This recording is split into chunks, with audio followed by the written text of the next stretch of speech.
It's your host, Holly, and it's time for a little teaser talk.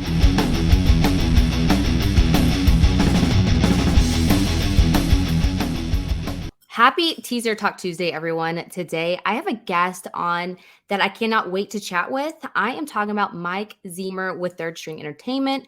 Welcome to the show, Mike. Hi, how are you? I am fantastic. I know, what are we, about like 30 days or less from the SOET Festival? Is that countdown going on, right? 40 exactly, I think, yeah. It's wild. It's so exciting. And a little bit of a tease of this episode for those listening in is we're going to discuss his experience with local music management, his event planning that led him really onto the path that he's on today, as well as the growth of the music festival since its launch in 2008. I'm looking forward to talking about this year's lineup because, man, it's amazing. I feel like every year you guys have such a stellar lineup. I'm like, there's no way it's going to be just as good as next year, but here we are in 2023 with the 15th edition of SOET. So let's just hop right into it. I know it's super cool because I was kind of doing a creepy Google search on you. And what brought you to the career path? I know, right? It's so crazy. Google's a powerful tool. But what brought you to the career path of you putting on these huge festivals was really just doing this, interviewing musicians. So what got you into having such a passion for music and kind of led you on that path of interviewing people? So I grew up in California and I grew up around, the surf, skate, punk rock culture. I was admittedly more of like an athlete. I played soccer, basketball, baseball, everything. And then I moved to Texas and I had this like skater kid look and like spiky hair and stuff. And so everyone at my like super suburban preppy school was like, "Oh, you're a punk rock kid." And I was like, "Sure, that's my identity now that I've moved here." And like, the only people that I like really, I was friends with everyone in the school. Like I didn't have any like enemies or bullies or any cool stories like that. But I was just like friends with the kids that were in bands, and all they wanted to do was go to shows, play shows. And so for me, I was saving up to buy a car. And I was like, well, I can't pay for all these shows, so I'm going to start interviewing bands. And I reached out to a couple online webzines, and they would get me tickets to go to these shows. And then eventually the venues just kind of knew who I was, and they were like, yeah, you're good. And like, I stopped paying for shows. So I'd hang out with all these bands, talk to these bands. And then eventually it got to a point where they were like, hey, can you help us out? You know, all these people, you have connections, like, how can we get on events? Because I'm old as fuck. So 2004 was when I graduated, and Dallas wasn't really like all ages friendly. Like they had all ages shows, like Fall Out Boy was starting to become a big band, and Brand New and Census Fail and stuff like that. But like aside from those bands, they weren't like supporting local bands. There was no like, it was such a, there was like hundreds of bands competing for like 2 side stage slots a weekend at this venue called The Door, and everyone else was having to play bars where you drive straight from school, you load in at 6, the show's over by 9, and none of your friends can make it. So you don't get paid and no one actually sees your band, but you got to play a show and take pictures. So I started helping out bands, and then the biggest thing they needed was shows. And I was like, okay, I guess I'm a promoter now. It just kind of like went with it. I put on a show. It was successful. 500 people came out, and I was like, all right, I'll keep doing this. And it was at a community center, and just kind of like spiraled. It was just, I was always passionate about music, but I never thought it was going to be like a career. When I was growing up, I was like, I'm going to be a doctor or like a lawyer, or a politician, or like, I don't know. I was in Model United Nations and really good at arguing. So I was like, I'll probably do something like that. But now I'm just a concert promoter still.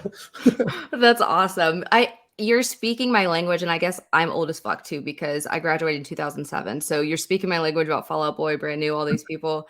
And it's funny because I can relate so much because when I was in high school, I grew up super poor, so I didn't have any money to go to concert tickets. So I literally would like pimp out people's MySpace pages in return to get concert tickets. So it's funny. That's cool to see how that developed from that.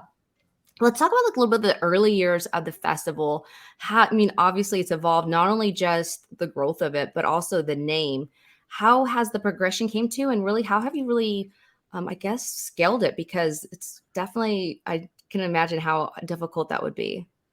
Yeah, so it started out, our first show that we ever did was in March, and it was around South by Southwest. So I had these local bands, and then I had a few national bands that like wanted to jump on it because they were around. And so every March was like our anniversary show. So first show was 2004, 2005 was our 1 year anniversary, 2006 was our 2 year, 2007 was our 3 year. And then by 2008, one of the guys that did all of our graphic design was just joking around, and he was like, man, you should just call this South by So What? Because there's no need for anyone to go down to South by Southwest. And I was like, no, let's run with it and see, like what happens. And so it technically has gone longer than the 15 years because it was always just our anniversary show. And then we changed the name to South by So What. And then we changed it to So What Music Festival. And we started doing like fall versions of it, a Deep Ellum version where we kind of like did what South by Southwest did and took over a bunch of venues. And then like obviously last year was in May. We've done a Houston one in April, and this year we're in June. So it kind of evolved past like being just a playoff of South by Southwest. I think a lot of that has to do with the fact that South by Southwest kind of stopped supporting, not necessarily supporting, but maybe our scene stopped supporting South by Southwest. Like it just became more like super indie and hip hop. There wasn't a lot of metal anymore. Alternative Press stopped doing their showcase. Artery Foundation isn't even a company anymore. Like those were the big ones at South by Southwest that were kind of like the anchors, and then everybody else would do their showcases off of that.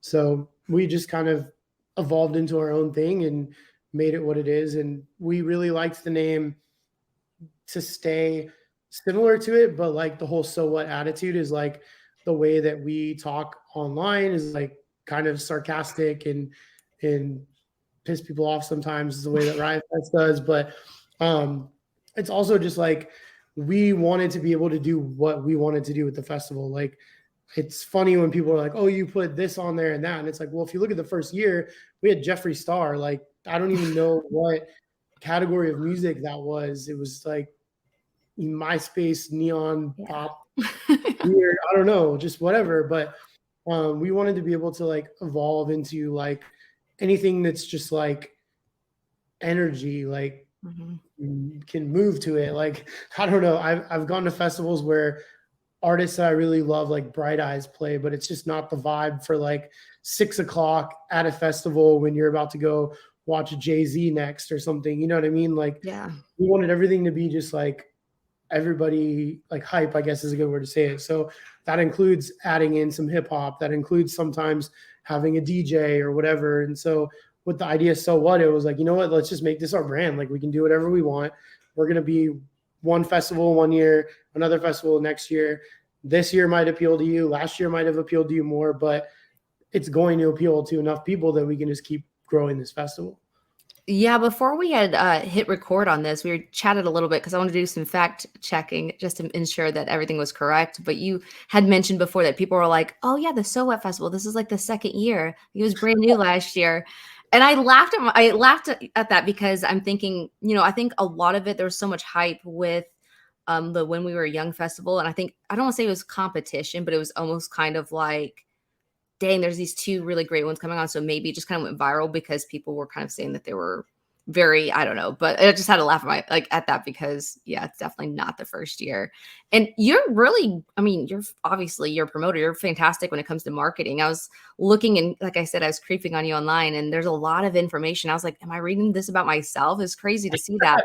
But the whole Jeffree Star thing, that's smart marketing. For those who remember Jeffree Star before he was the cosmetic, icon, or however you want to say him, how he is now. But Jeffree Star in MySpace days dominated. Like it was loud. It was like different. And one of my friends is from Hollywood Undead, and they had a collaboration at one point with them. And I was like, damn, like it's just a so smart marketing ploy for people to do that. And then just a lot of people just don't understand it because they're like, wait, what's going on? But yeah, and I kudos to that. Before MySpace, if anyone even knows what that is, before MySpace, changed it and you had certain people in your top 8, we would Mhm. target those artists like X Matthew X, Jeffree Star, My Children, My Bride, like so that when they changed their image to our flyer for like the day or whatever, everybody saw it. Uh-huh. And that was one of the ways that like we really blew up promoting was through MySpace and like using influencers before you knew they were called influencers. Yep. Um, and I mean, we did Jeffree Star's first festival appearance where he was the special guest, and then he came back for Unsilent Night that year to actually like perform, and it got wild. I mean, Texas isn't exactly like the most accepting place for Yeah. somebody like Jeffree Star to make their debut performance. So like, there were water bottles thrown. There was like somebody was like messing with him, and he like took off his heel and like threw it at the kid, and like used to be able to find these videos on the internet, but like I don't know where. It feels like the internet before 2010 has somehow just like disappeared. I try to find like old videos from my shows and pictures and things, and like I can't. Maybe for a lot of people that's a good thing, but Yeah. like it just there was this video where like somebody was talking shit and Jeffree just turns around and throws a heel at the kid. I'm like, damn, that was brutal. But it was just chaos. Like the whole festival was chaos. Like, and that's what I loved about it was just like all these upcoming acts that had no idea how big they were. Like we booked Breathe Carolina for the first time. We booked Medic Droid for the first time. We had A Day to Remember drive all the way from Florida to Plano for $1,000. Like before they even knew how to use an 808 pad. Like Alex was learning from the drummer of My Children, My Bride at that show. And like, it was crazy. Like we were so ahead of the time. And like, that's what we try to tell people when they like look at our lineup and they're like, oh, well, I only know some of these. I'm like, well, you're going to know everybody within a year or two. So like pay attention to like, they just pick like random names to make fun of. Like this year, everyone's making fun of the name Little Bubblegum. And I'm like, he's really good. Like if you listen to his music, like he's got really good collaborations. He's going to be a big artist. And like, you're just sitting over here making fun of a name and like, you'll be in the crowd when he plays. I guarantee it. Like it's, I'm sure that was the same response when people saw Jeffree Star on a flyer. So Yeah, for sure. People tend to judge a book, whether it be a name or a face, by its cover, and then they get kind of, I guess, proven wrong whenever they blow up. And that is one thing too that you guys are really known for is like, obviously you have these great acts like this year. I know we have like the Used, things, people like that, Pierce the Veil, but you're also really known for bringing in people who haven't hit big just yet. How do you like, do you have a crystal ball? Like, how do you determine and how do you find talent like that? I mean, we just pay attention to like socials.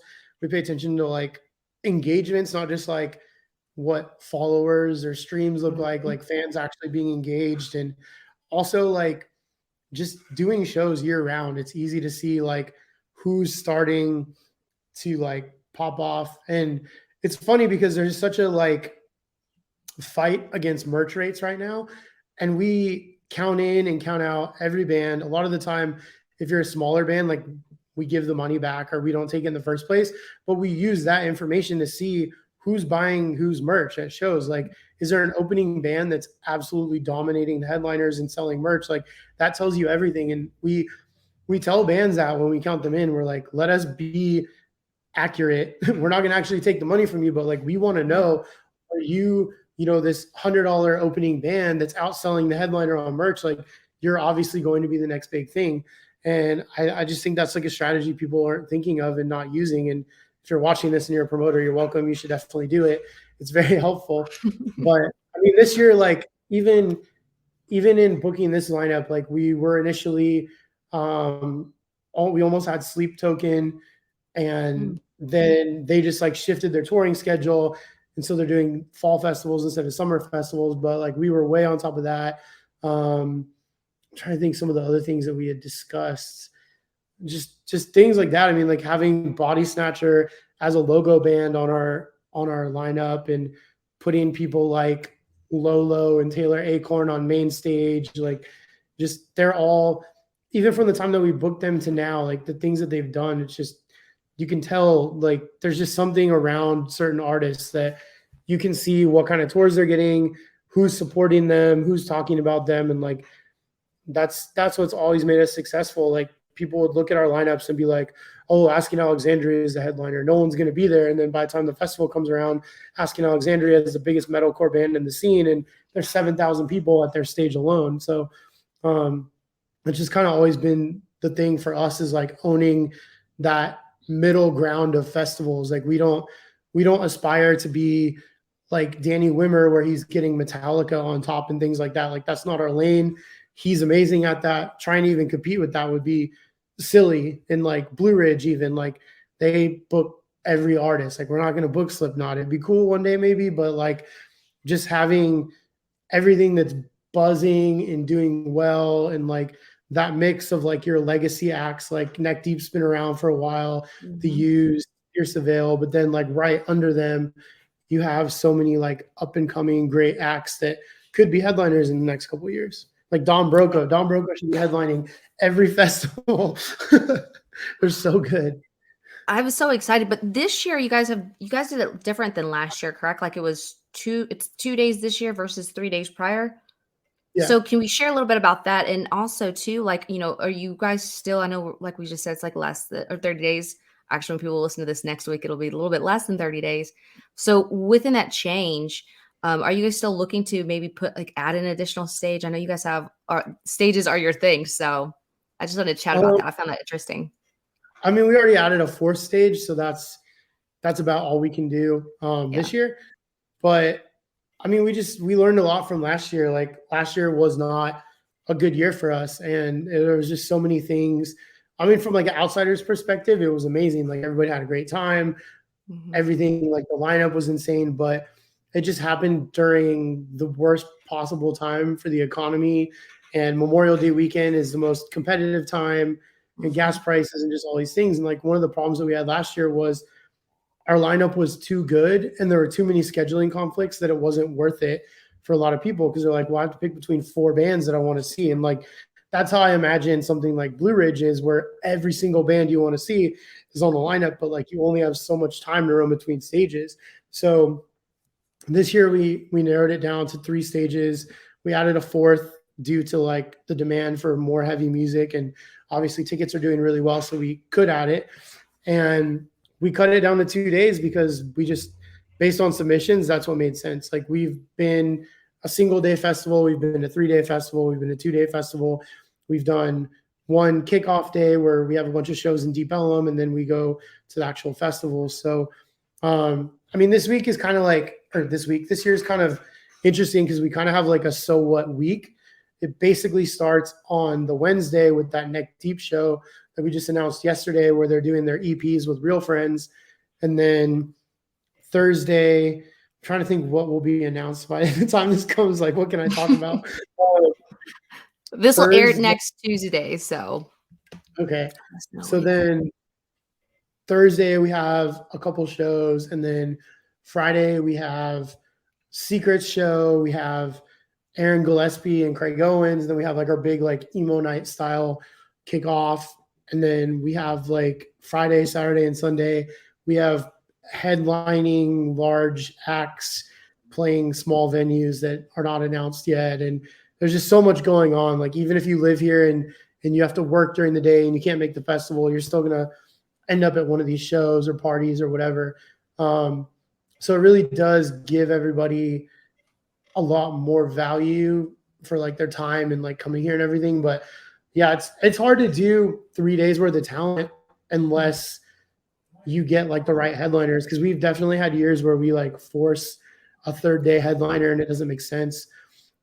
We also booked our festival in the middle of the busy European touring schedule and festival schedule.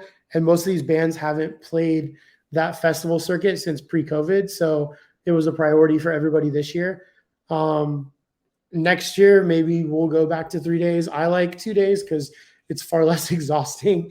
3 days straight is a lot, but I don't know. We tried to just kind of do everything different this year. Like a lot of festivals expanded to 4 days, and that seems like overkill. And we cut down stages. We made ticket prices way cheaper. We kind of like, how do we fight inflation and the economy and just like struggles people are having? Like last year during the festival, I think gas hit $5 in Texas, and like I've never seen that price outside of like New York or LA ever in my life. Like, so for it to be in Texas, I was like, man, everything is just insane for people. So we kind of went to the drawing board and we're like, what do we do differently aside from like our lineup and like our whole like mentality about things? Like, how do we make this more cost efficient for people that love these bands and want to come out? And like we worked a deal with Fair Park to where parking's only going to be $10 per day. They're capping it at that. Like last year, we were in the middle of like 4 different stadiums, and one of the days the cheapest parking was $60. So like you spent all your money on all this stuff, and then like now you have to pay $60 parking. How many people couldn't even go to the festival because they didn't have that extra $60 right there? You know, like it's just crazy trying to figure out the formula that works for everybody, and like trying to keep the consumer and ticket buyer in mind more so than like ourselves. Yeah, that's one thing I admire about you guys is you are very fan-centric in the sense of you're very considerate of like gas prices, right? It's showing the how much you're looking for really the experience for everyone and really making it affordable for, not just a handful of people to come, but everyone. So that's super cool. And like I had said in the opening, 2023 will be the 15th edition of So What. I'm sure you've seen the Woodstock 99 documentary, or documentaries, I should say, and definitely crazy ending. Just when you're like, whoa, wait, what? Okay, it's crazy. What challenges have you faced over the last 15 years plus? I mean, obviously not including all the other shows that you have done in organizing and promoting such a beast, and really having to overcome those and making it to where you're still having a great reputation. Because I feel like once something bad happens, then you're forever known as like the Fire Festival, right? So Yeah. what are some of those challenges and how do you really kind of combat them? I mean, our biggest challenges that we had early on were like, where do we put the festival? After doing the festival for 2 years at the Plano Center, they were like, you've outgrown our venue, you need to move on. And we tried an arena. Arena didn't really work because people don't want to sit and you can't just put everyone on the floor. And then we went to another venue and it sold out in advance because the capacity was too small. And then we're like, okay, we'll go to a baseball stadium. And then once you're outside, you have all the weather issues. So we had a couple years where like certain bands got rained out, or like not really rained out because rain isn't a big issue. It was like lightning, thunder, tornado warning. Like March and April are very tough months. And that's when we always had the festival was in March. Last year it was super hot. So how do you combat that? Like it's mostly like weather related things. And then I'm trying to think, like we've never had like a big artist bail last minute or anything.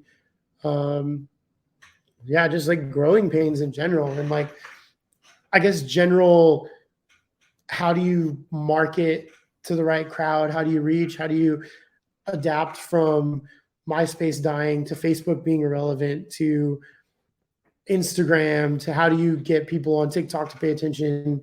And I mean, we do everything. We still have posters and flyers that we pass out, like physical ones. We do like promo meetups. We do exchanges with bars to get flyers everywhere. So I can't really think of anything like insane that we've had to deal with, but general growing pains is probably the biggest thing. And like this year is probably going to be the first year that we ever do over 10,000 people per day. And after you hit that milestone, you're like in a different league. Like everything below that is kind of like not just a show, but it's like a mini festival pretty much. And then once you start hitting, 10,000 people a day, it's like, well, can we get to 20,000? Like, what do we need on here?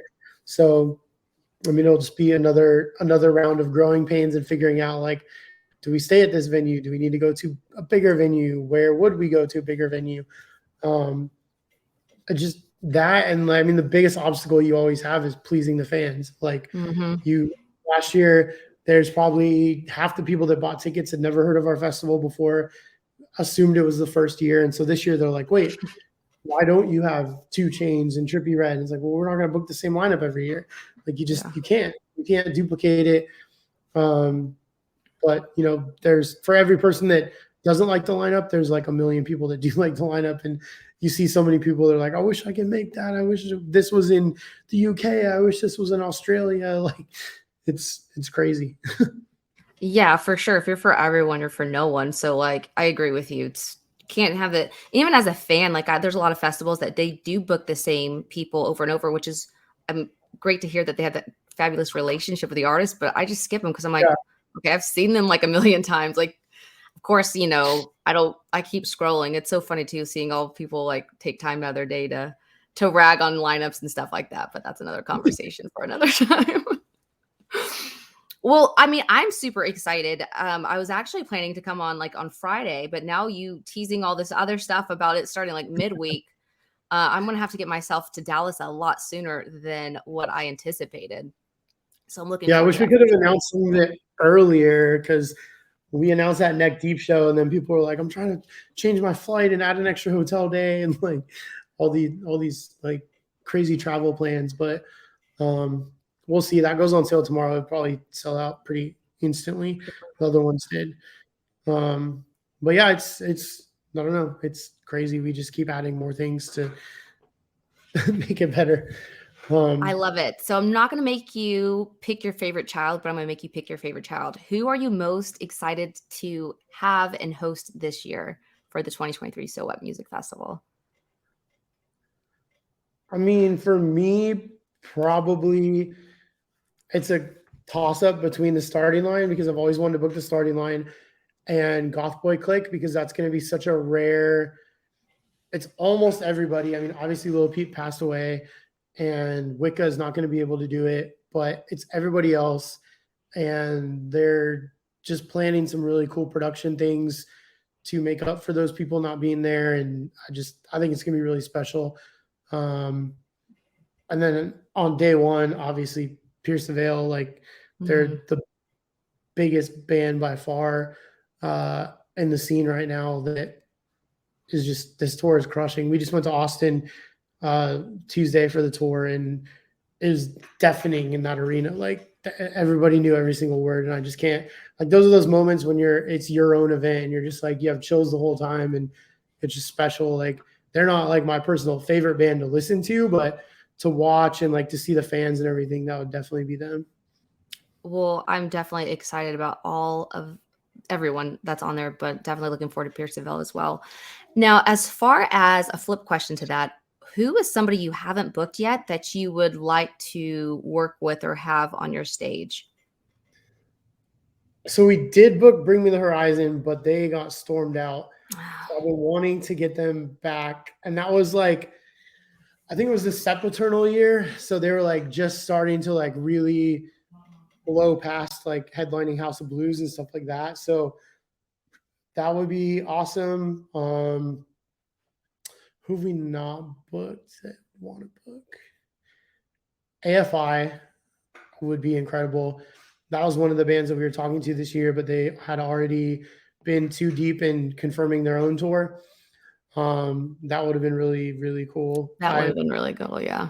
Them, Coheed and Cambria, and Thursday did a tour together, or were supposed to do a tour together in 2004, and they played the venue that I started booking shows at, and that was kind of like the inspiration for me to do shows there. Was that tour got canceled, and I had no idea that like you could do real tours there.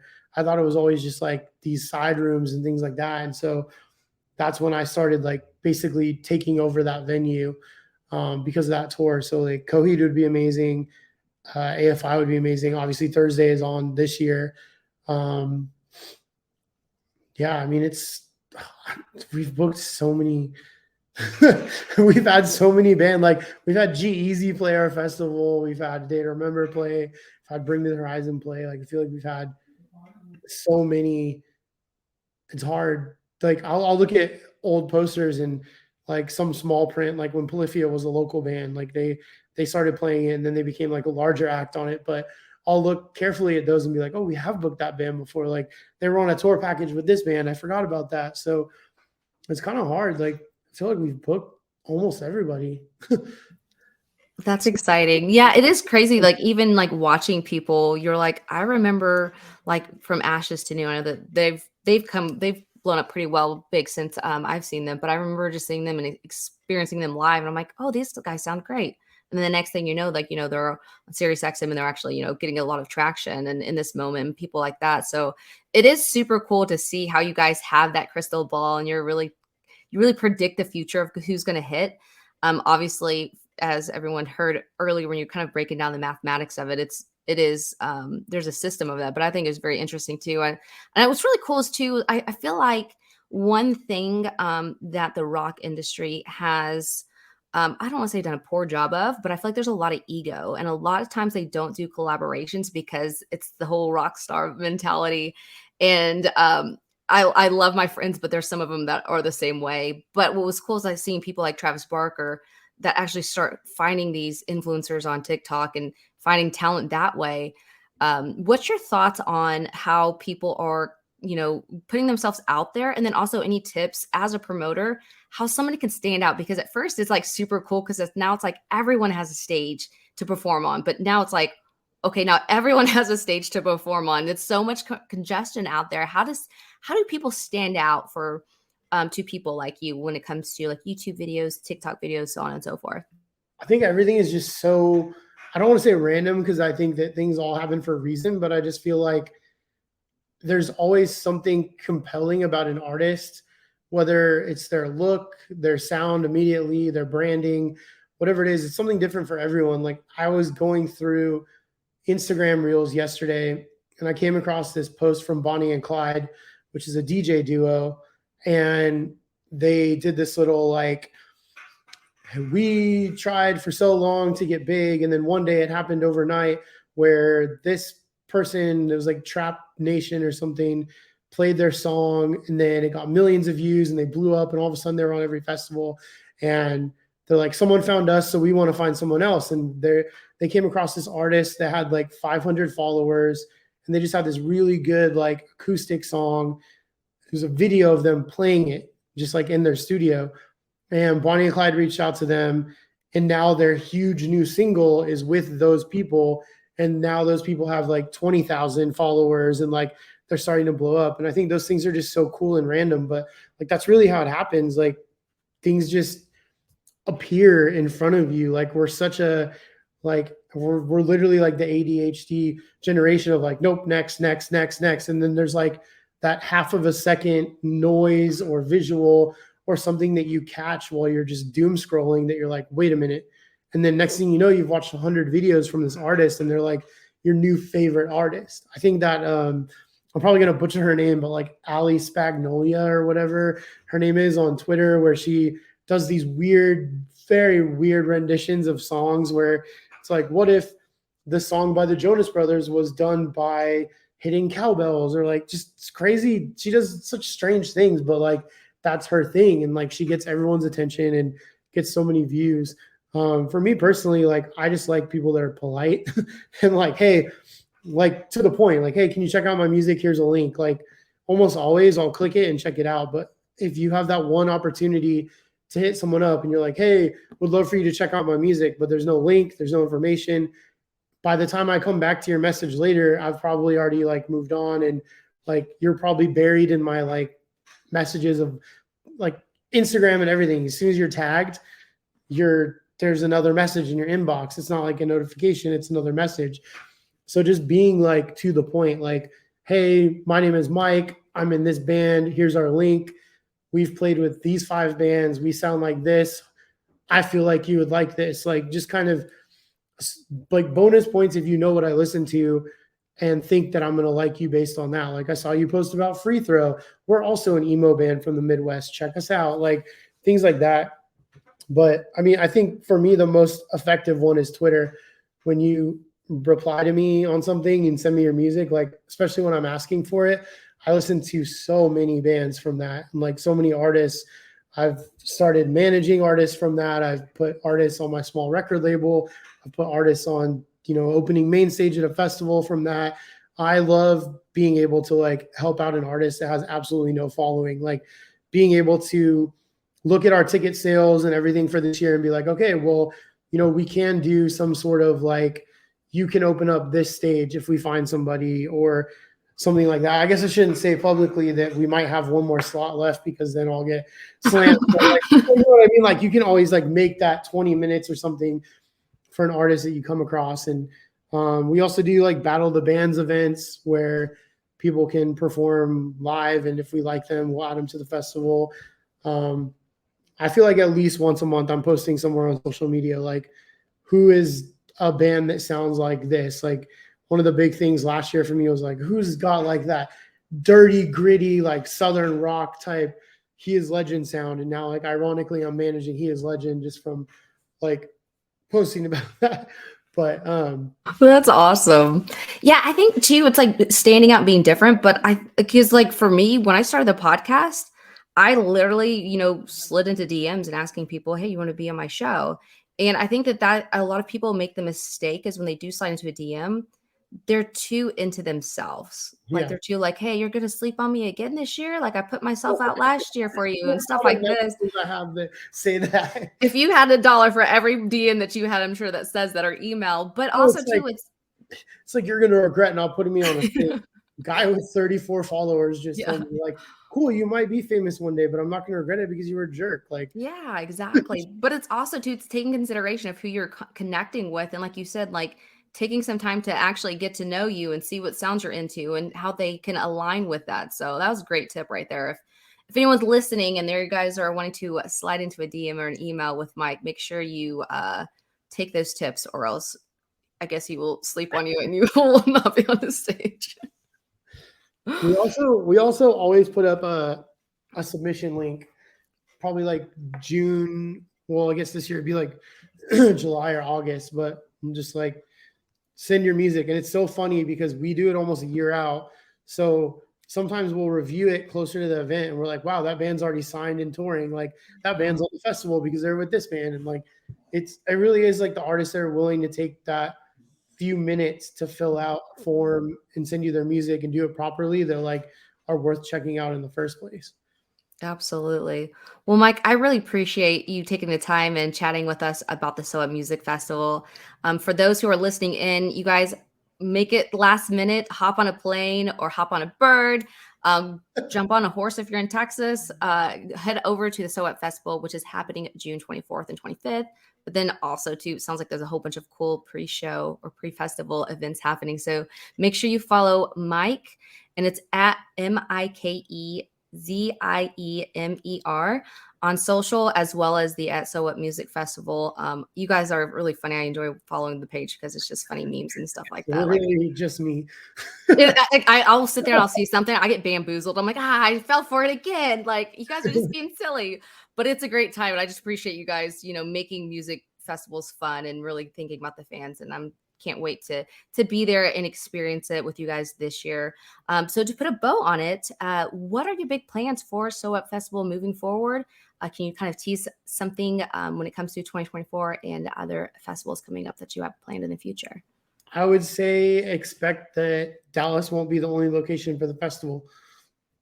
We're looking at doing other stuff. So I like that. I like that cliffhanger. Everyone, make sure you go follow them so you can stay up to date and kind of be the first one to know, because you don't want to sleep on the music festival itself. Appreciate it, Mike. Thank you so much for being on, and I will definitely see you in Dallas next month. I hope you enjoyed this episode of Teaser Talk. Head over to teasertalk.com to subscribe so you don't miss out on another episode. Until next week, keep rocking.